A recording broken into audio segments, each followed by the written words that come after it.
হঠাৎ করেই অপবিশ্বাসকে ছেড়ে কোথায় যাচ্ছে আব্রাহাম খান জয়? আমরা শুনেছিলাম যে উচ্চশিক্ষার উদ্দেশ্যে আব্রাহাম খান জয়কে দেশের বাইরে পাঠিয়ে দিবেন অপবিশ্বাস।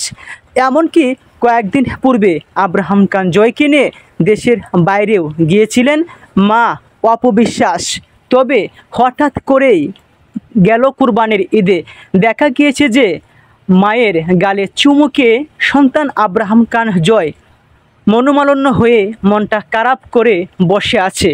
নেটিজেন এবং অনেক অপবিশ্বাস ভক্তদের মাঝে আব্রাহাম খান জয়ের ফ্যান ফলোয়ারদের অনুসারী অনুরাগীদের মাঝে প্রশ্ন জেগেছে, তাহলে আব্রাহাম খান জয়কে আবার কোথায় পাঠিয়ে দিচ্ছেন অপবিশ্বাস? মাত্র 8 বছর বয়সের আব্রাহাম খান জয়কে কেন পাঠিয়ে দিবেন দেশের বাইরে? মা অপবিশ্বাস তিনি কিভাবে থাকবেন একমাত্র সন্তান আব্রাহাম খান জয়কে দেশের বাইরে পাঠিয়ে?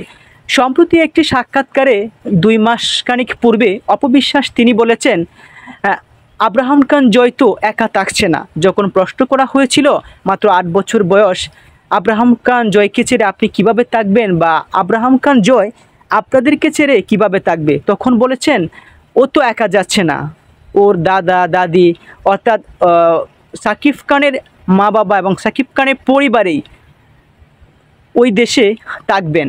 অনেকেই ভাবছেন সাকিব খান বর্তমানে কত কোটি টাকার মালিক, দেশের বাইরে নাগরিকত্ব কার্ড আছে, এবং সাকিব খান তিনি মান্থলি একটি সিনেমা করলেই এর পূর্বে পাইতেন 25 কোটি টাকা।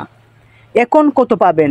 2024 সালে আমরা আপডেট তথ্য দেখলাম যে সাকিব খান ওনার পারিশ্রমিক 50 কোটি দাঁড়িয়েছে। যদিও তুফান সিনেমার এক সাক্ষাৎকারে সাকিব খান এবং তুফান সিনেমার টিম তারা একত্রিত হয়েছিল সিনেমার প্রচারণার জন্য, তখন স্টার সিনেপ্লেক্সে গিয়ে দেখেছিলাম যে সাকিব খান তিনি একটি প্রশ্ন তুলেছিলেন।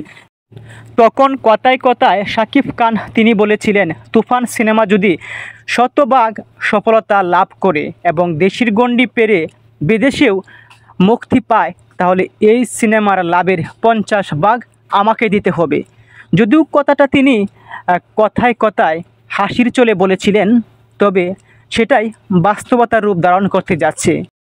তাছাড়াও অপবিশ্বাসের স্বপ্ন সন্তান আব্রাহাম খান জয়কে তিনি মিডিয়া জগতে রাখবেন না। তিনি বলছেন মিডিয়া জগতে যতটাই উপকার হচ্ছে তার চেয়ে বেশি অপকার হচ্ছে আব্রাহাম খান জয়ের জন্য। অনেকেই পক্ষে এবং বিপক্ষে, অনেকেই ইতিবাচক আবার নেতিবাচক মন্তব্য করেন।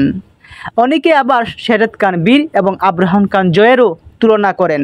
অনেকেই আবার সাকিব খানের ব্যক্তিগত জীবন নিয়েও আলোচনা করেন যে দুটো বিয়েই গোপনে করেছেন, দুটি সন্তানেই গোপনে হয়েছে, যার ফলে অপবিশ্বাস তিনি চান আব্রাহাম খান জয় দেশের বাইরে পড়াশোনা করুক এবং মানুষের মতো মানুষ হোক, মিডিয়াতে এসে ওনাদের মতো ব্যক্তিগত জীবন নিয়ে যেন সমালোচনার মুখে তুপের মুখে না পড়তে হয়।